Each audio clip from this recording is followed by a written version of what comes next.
In this tip, we'll be talking about point work. Point work was inspired back in the 18th century when dancers were rigged with wires to make them look like they were flying and floating. Then in the early 1820s, female dancers started to use pointe shoes to create that illusion more easily.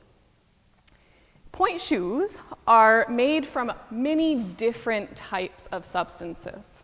So Ella here, she has traditional pointe shoes that are made with fabric as well as some plaster.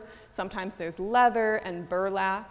In today's shoes, some of them have plastic as well to give them a longer lifespan. So if you go up on Pointe, we have many different parts of the pointe shoe. We have the box, which is what you would consider where the toes go and support the toes. Then we also have the shank in the back, which supports the entire bottom part of your shoe. And then we have the vamp that is keeping your toes contained so that you don't fall out of the shoe. So Ella's gonna show us just some simple warm-up exercises in pointe shoes. So from her 6th position parallel, she's gonna take a plie and slowly roll through her demi-pointe all the way up to her point, and then slowly come down. Let's do that 3 more times. Plie, really articulating through the toes, finding the strength in the arches, and coming down.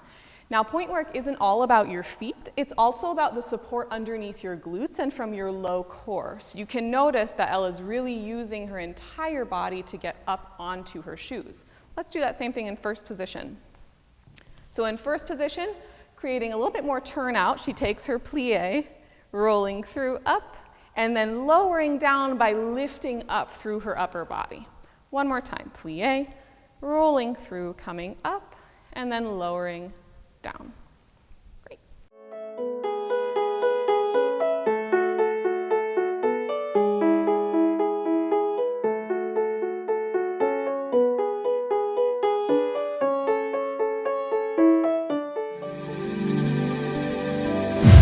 Contact Greatmats for free samples, free design help, and live customer service today.